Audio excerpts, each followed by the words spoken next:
Big Blue, bringing you the best in New York Giants sports talk and entertainment. Oh, the season we hope is going to be starting soon. Hopefully we'll have training camp at the end of this month. Hopefully things will go well. And as John Fasunder would say, the blue-gray November sky, we'll have some football. Lombardi, a certain magic still lingers in the name. Oh, but I was thinking about the Giant defense. All kidding aside. Patrick Graham is going to be an interesting orchestrator of our defense. And I had a comment from a subscriber a couple days ago saying that, you know what? He goes to me, you're right. The Giants are going to basically have a defense by committee.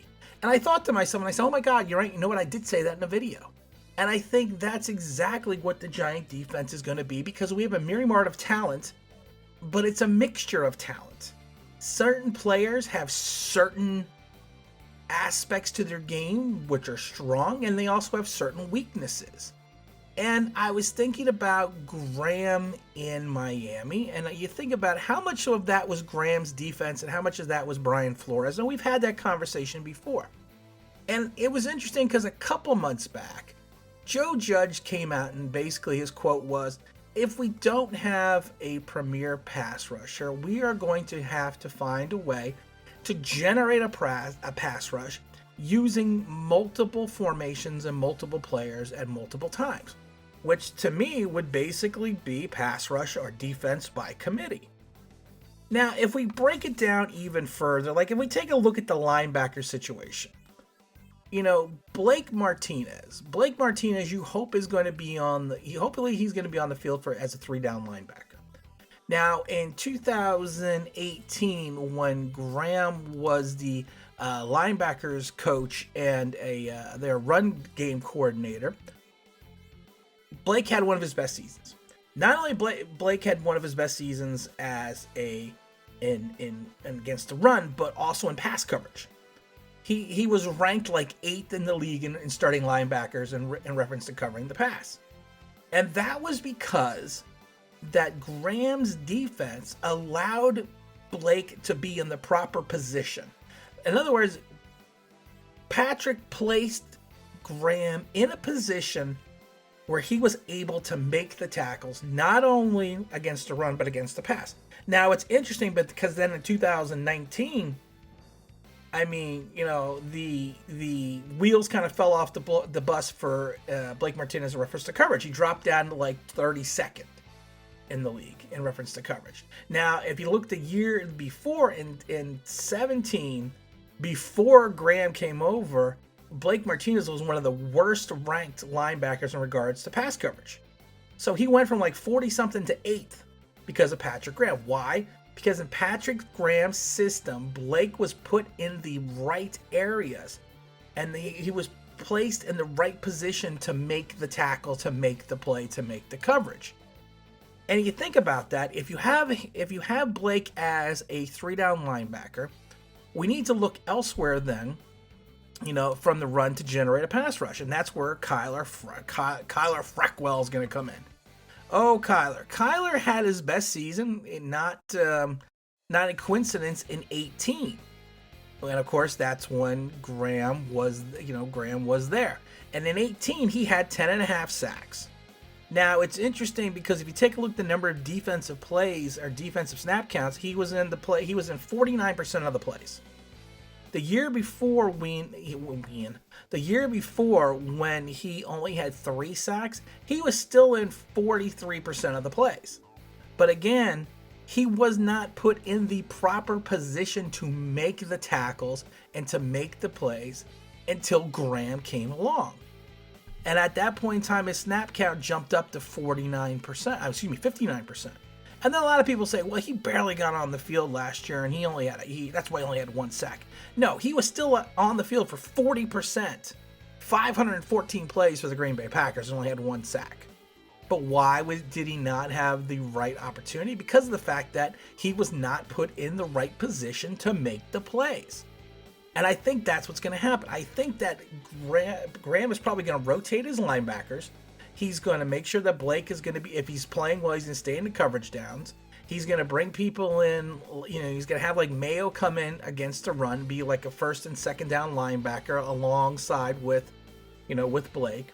And he's hoping that situational wise, that if Conley is healthy, Conley is a good coverage linebacker, that he will bring Conley in as a third down linebacker as well with Blake to help cover the running back and the tight end. Of course, that's if he's healthy. And so if you take a look at that, he can rotate in his pieces to play to their strengths. Now, Alex Ogletree, a lot of people bashed Alex and said Alex was a waste, Alex was this. Alex's biggest issue, especially with the James Betcher defense, he was never put in the proper position to make the plays. When he was, you would see him come up with like a couple interceptions, 5, 6, he had 5 interceptions one year, a couple touchdowns, return for touchdowns. Why? Because he was in the proper position to make the plays. And I think that's really what Patrick Graham's strength is going to be. And it's the same thing with the secondary. If you take a look at the secondary, someone like Grant Haley, we did a video about Grant Haley. Grant Haley's strength is the run game. His rookie season, the league completed 67% passes against them. Last year, they completed 82% of the passes. But his ability to maintain his edge against the run was invaluable, especially when we had him up on the line. So I could see him almost playing a quasi strong safety. I would call him a strong safety corner, where he's on the line, he's an in the box tackler on first and second and obvious running downs.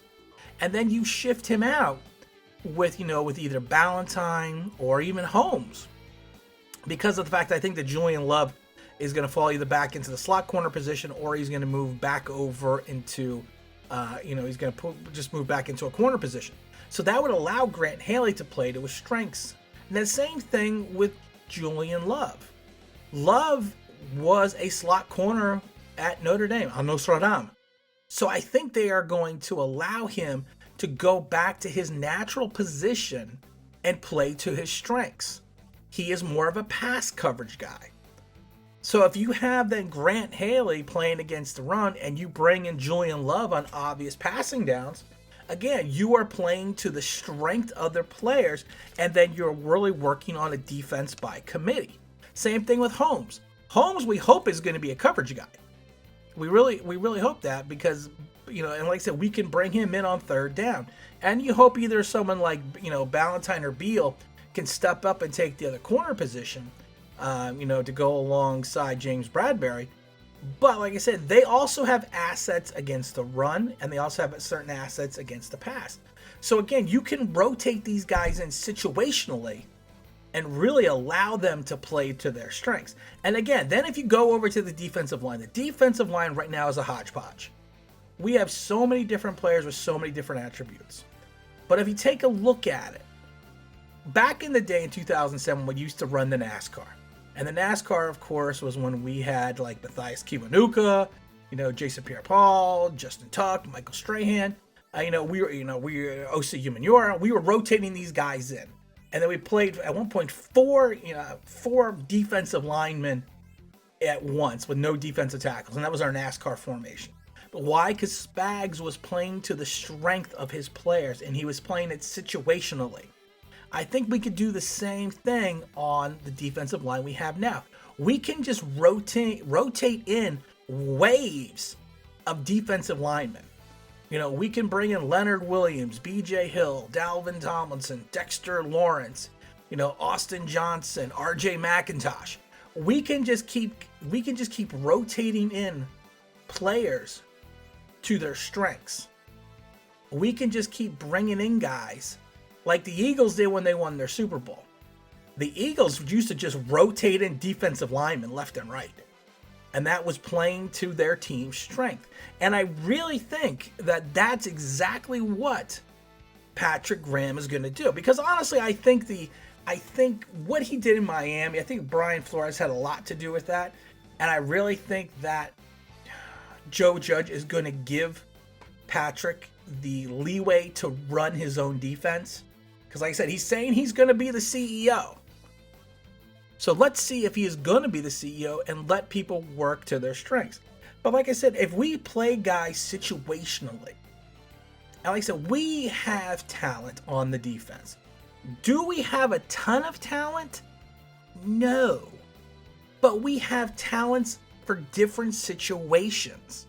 And I think that's exactly the way. It's the same thing with the way they drafted all the linebackers at the end of the draft. The idea of drafting all the linebackers at the end of the draft was you're going to hopefully find a guy who can situationally be a pass rusher. He's going to be the specialist. You know, everyone's talking about Cam Brown and what's the McLaughlin, but I don't know if any or one of them is going to stick. But I think that's what Gettleman's thought process was.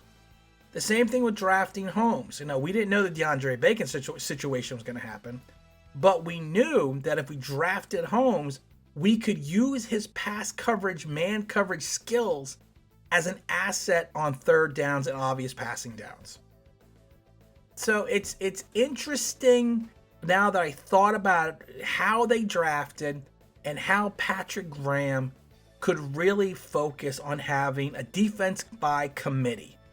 And I really think in some ways, if it's played right and he places his players in the proper positions, they can make the plays. They may not be a juggernaut against the pass rush, but I have a feeling that if they play it right and play to their players' strengths and put them in when they have opportunities to make plays, we could have a top 15 defense. Not saying a top 10, maybe a top 10, maybe 10, maybe 11, but we could have a top 15 defense. Especially if our corners are going to progress and be as good as we think they're going to be. And also, if you bring in Xavier McKinney, that's another thing. You have two talents in the secondaries between McKinney and Peppers who do not have to leave the field. They could be on the field 3 downs. But like I said, then you can rotate guys in. You know, you can bring in Haley. We still have Chandler on the roster as well. So I really think we can make a difference on defense if we play to the strengths of the players. We play them in situations where they can excel, and we can kind of go from there. And again, this is Tim with Online Big Blue, bringing you the best in New York Giants sports talk and entertainment. If you could follow us on Twitter, that would be awesome. We're at Online Big Blue 1. And if you just want to drop me a line to say hello or give me an idea for a topic or just ask me a question, please feel free to email me at onlineBigBlue@gmail.com. And again, this is Tim with Online Big Blue, bringing you the best in New York Giants sports talk and entertainment. And as always, if you can if you could subscribe, if you could ring that bell, I think you know what that would be. That would be awesome.